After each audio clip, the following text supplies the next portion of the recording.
हाय. तर आज आपण करणार आहे आपल्यासाठी एकदम रागी जी आहे तर रागीची आपण आज आपल्यासाठी थोडीशी भाकर करणार आहे एक. तर रागीचं खूप महत्त्व आहे गाईस. त्याच्यामध्ये calcium, magnesium, potassium, iron, protein थोडंफार आहे, पण आहे मात्र त्याच्यात. तर त्या रागीपासून खूप काही बेनिफिट आणि आपल्याला फायदे आहे. तर आपण ते आठवड्यातून 1 किंवा 2दा खाल्ली पाहिजे. खूप छान आहे. कोणी कोणी तर रोजच त्याचं इंटक करतं. चला तर मग आता बघूया आपण रागीची भाकर कशी करतो. चला दाखवते तुम्हाला. व्हिडिओमध्ये बोलून राहा. थँक्यू. एकच भाकर करणार आहे. तर इथे मी पीठ थोडंसं असं मळून घेतलेलं आहे. हे रागीचं पीठ आहे. चला तर आपण याची भाकर करू.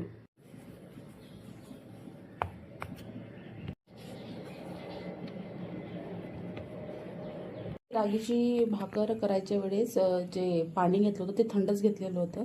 माहिती नाही का तुटत आहे तर ते तुटून राहिली, व्यवस्थित जमून राहिली. तर मी काय केलं माहिती आहे का, त्याच्यामध्ये थोडंसं घरचं जे पीठ असतं थोडंसं किंचित मिक्स केलं आणि नंतर मग ही भाकर केली मी. तर ही जमली.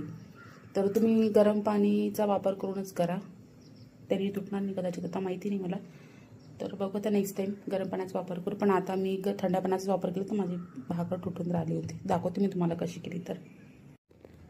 तर तुटून राहिली हे. तर अशी झाली ही लहानशी.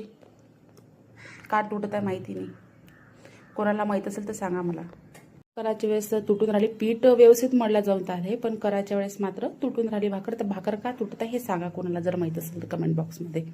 तर ही भाकर मी आता ताव्यात टाकून शेकून घेते.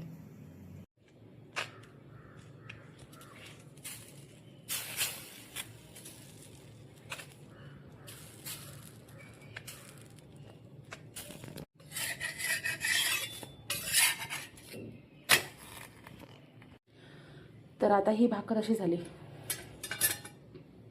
वगैरे व्यवस्थित. बघू शिजू दे त्याला. आता ती होऊन राहिलेली इथे. मग आपण खाऊया त्याला. ॲक्च्युली मी आतापर्यंत कधी भाकर खाल्ली नाही. रागीची भाकर फर्स्ट टाइमच खात आहे. तर आपली इथे झालेली आहे पूर्णपैकी. मी थोडंसं याला ना तूप लावते. मला तूप फार आवडते. तर जास्त नाही, थोडंसं कसं लावते. आणि तूप खाणं चांगलं आहे. त्याचे खूप सारे बेनिफिट आहे तेलापेक्षा. तर तेलाचा वापर न करता आपण थोडंसं इथे तूप लावलं आहे. तर आता इथे आपली भाकर रेडी आहे खाण्यासाठी. चला तर आजच्यासाठी एवढंच. भेटूया नंतर नेक्स्ट ब्लॉगमध्ये. तर बाय. तुम्ही पण तुमच्या इथे एकदा भाकर करून बघा आणि कशी झाली मला सांगा. चलो बाय. भेंडीची भाजी आहे, रागीची भाकर आहे, वरण आहे आणि सॅलेड आहे. तर याच्यामध्ये 2 बाकी आहे. एक दही बाकी आहे आणि प्रोटीनमध्ये एक तर अंडी नाही तर पनीर, हे 2 गोष्टी बाकी आहेत. तर मी सकाळी पनीर खाल्लेलं आहे.